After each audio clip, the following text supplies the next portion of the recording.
Marjorie Taylor Greene, but she's speaking now. Let's listen in. Started out as with rules and promises to the American people that we would bring regular order back to Congress.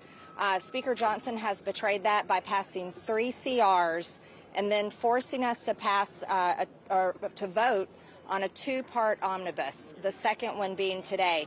He also only gave us, I don't even know how, we had 1 day basically to read 1,012 pages, breaking the 72-hour rule. This is a betrayal of the American people. This is a betrayal of Republican voters. And the bill that we were forced to vote on forced Republicans to choose between funding to pay our soldiers and in doing so, funding late-term abortion. This bill was basically a dream and a wish list for Democrats and for the White House. It was completely led by Chuck Schumer, not our Republican Speaker of the House, not our conference, and we weren't even allowed to put amendments to the floor to have a chance to make changes to the bill. I filed the motion to vacate today, but it's more of a warning and a pink slip. I respect our conference. I've paid all my dues to my conference. I'm a member in good standing, and I do not wish to inflict pain on our conference and to throw the House in chaos. But this is basically a warning, and it's time for us to go through the process, take our time, and find a new Speaker of the House that will stand with Republicans and our Republican majority instead of standing with the Democrats. That is a warning. If it's a warning, if it's a warning, does that mean that you're not going to go through and force this vote? No, I will.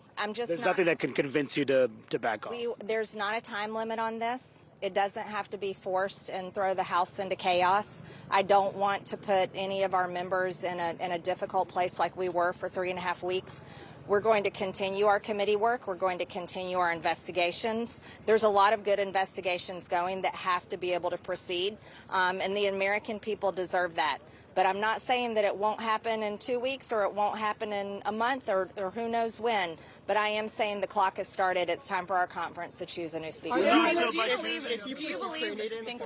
you believe that there are more Republicans who support this push? And ultimately, if this does get filed, it could lead to exactly what you're saying, more chaos, more paralysis. Does the House Republican conference want to move forward with that?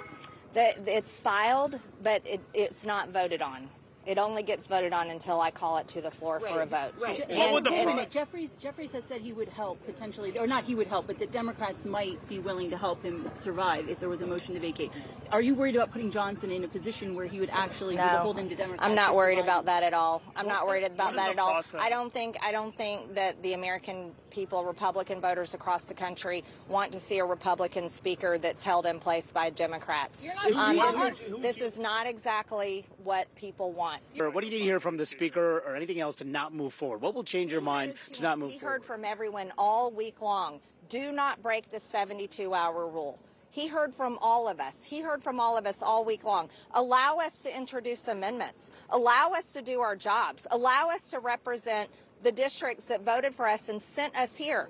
We want a secure border. And the Senate proposal of legalizing 5,000 people coming across the border every day is not securing the border.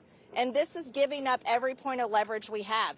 Also, forcing Republicans to vote on full-term abortion funding in order to fund our military is a complete betrayal of all of our values, and our voters don't want us to be doing that. What's the process of finding? You saw what happened in the fall. We saw one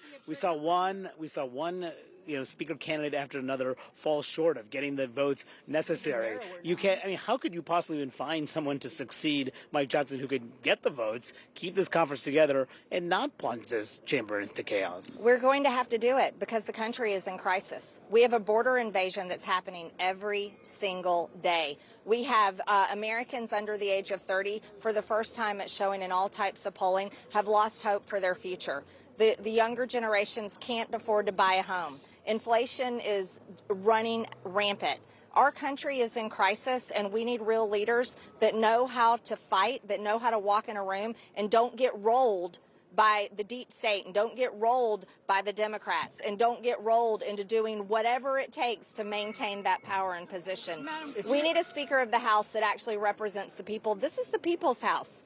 This is not Washington, D.C.'s house. This is the people's house, and that matters. Do you really think that there's someone who can get 218 votes to become Speaker of the House? I certainly hope so. I mean, it was so hard to go the last time. You're going to go through It was hard to go the last time, but look at where we are now. They just passed a funding bill that doesn't secure our border, does nothing to stop the daily invasion.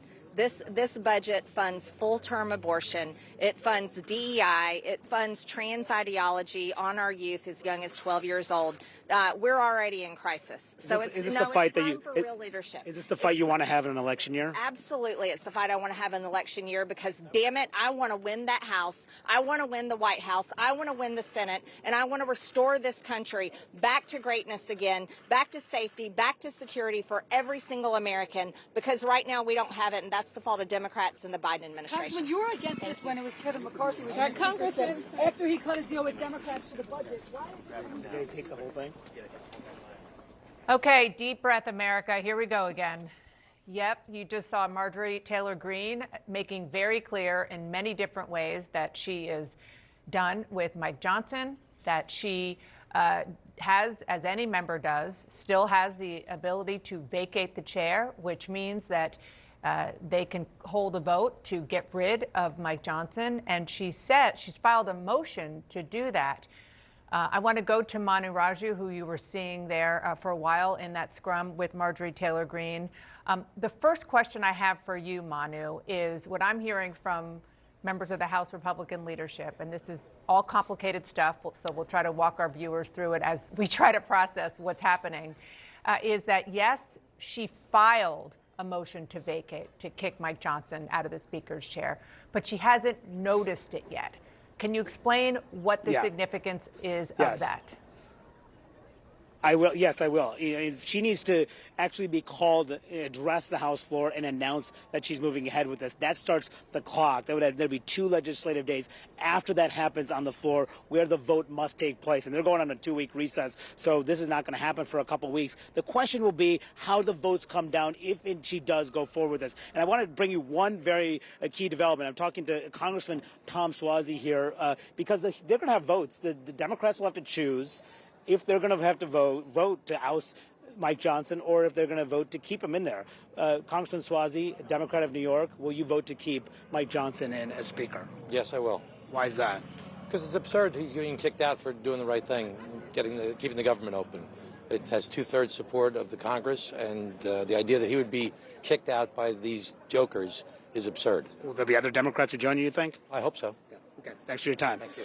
So that is an important development that I wanted to bring to you just, there, Dana. A Democrat here, Tom Suozzi, says that he will vote to keep in Mike Johnson. That's different than what we saw in the fall when Kevin McCarthy became the first speaker ever to be ousted by his own colleagues. All Democrats in that situation, along with 8 Republicans, voted to oust McCarthy. Here we have at least one Democrat saying, yes, I will vote to keep Johnson in. That will make it harder for Marjorie Taylor Greene to succeed in kicking out Mike Johnson. The question is how many other Democrats like Tom Suozzi are there that will keep him in, and what price will they exact for that? Because there are so many huge issues that are pending. Yes, they just barely passed this bill to keep the government open. But about Ukraine funding, that is still pending. Maybe there'll be some discussions about how to get him to move ahead on Ukraine funding in exchange for keeping him in as Speaker. All that will undoubtedly play out over the next 2 weeks. But you're right, Dana. It is what Marjorie Taylor Greene indicated right there was that she's dangling this over Mike Johnson. She says she wants to begin the process of figuring out a new Speaker. But when she pulls the trigger, she has not said when that will happen, when that will happen, and that will actually lead to that key vote, probably in a couple weeks. Dana. I mean, wow. Absolutely. Wow. Manu, thank you. Don't go too far. I want to bring in our colleague, Melanie Zanona. Mel, I know you've been talking to members of the current Republican leadership in the House of Representatives. What are you hearing? Yeah, well, this move is not going over well. Remember, the conference is still reeling from Kevin McCarthy's ouster, which was not that long ago. There's been a lot of raw emotions and sore feelings in the conference. So now the prospect of yet another chaos, weeks without a speaker, something that roiled the conference last time, is really upsetting to a lot of members. I talked to one member, Lisa McLean. She was just off the House floor when this is all going down. She said, "This is crazy. I can't believe we're doing this again." I was just talking to another leadership source who said, "This is so stupid." Maybe he pointed out that moderate Republicans are probably not going to try to back another conservative speaker if they get into another speaker's race. Like, they're probably going to team up with Democrats and say, we've had enough. So a lot of concern right now about what this means. Although for Johnson's part, he's been pretty dismissive. I caught up with him just outside the chamber as well. I tried to ask him about this, and he basically dismissed it with a wave, suggesting he doesn't care. Yesterday, he also said that he wasn't concerned about a motion to vacate, that he does not want to operate in fear. And remember, as of this point, we have only heard Marjorie Taylor Greene saying that she supports this. She did tell Manu, you heard in that gaggle, that there are other colleagues who are with her, but those numbers really matter here, especially if you have Democrats like Tom Suozzi who are willing to support the speaker. So it takes 218 people in order for this to succeed, if there isn't even a floor vote that goes into motion.